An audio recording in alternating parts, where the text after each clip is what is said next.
सव्वा वर्षातील विकास कामे जनतेपर्यंत पोहोचवा, आमदार अमोल खताळ यांचा युवा सैनिकांना सल्ला।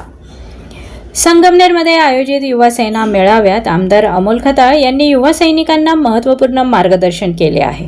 विरोधकांवर टीका करण्यापेक्षा सव्वा वर्षात केलेली विकास कामे आणि आणलेला निधी तळागाळातील जनतेपर्यंत पोहोचवण्यावर भर देण्याचा सल्लाही यावेळी देण्यात आलाय। संगमनेर शहर आणि तालुक्यातील युवा सेनेच्या 70 ते 80 पदाधिकाऱ्यांना नियुक्तीपत्रांचे वितरण झाले।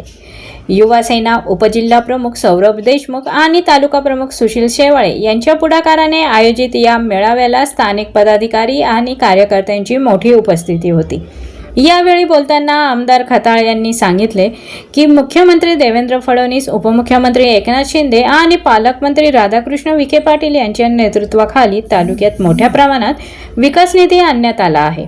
मतदारसंघातील गावांना 30 लाखापासून ते 2 कोटी रुपयांपर्यंत निधी देण्यात आल्याचेही यावेळी सांगण्यात आले।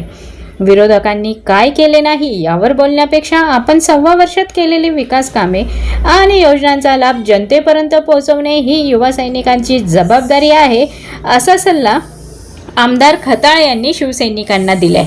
पाणी प्रश्न सोडवण्यासाठी प्रयत्न सुरू असल्याचे सांगतानाच नगरपालिकेतील सत्ताधाऱ्यांनी जनतेला वेठीस धरल्यास महायुती गप्प बसणार नाही, असा इशाराही यावेळी देण्यात आलाय।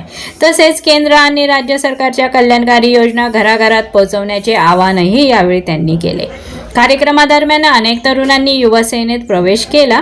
संगमनेरमध्ये आगामी काळात विकास कामे आणि रोजगार निर्मितीवर भर देण्यात येणार असल्याचे आमदार खताळ यांनी स्पष्ट केले आहे। ब्युरो रिपोर्ट, आपली दुनियादारी, संगमनेर।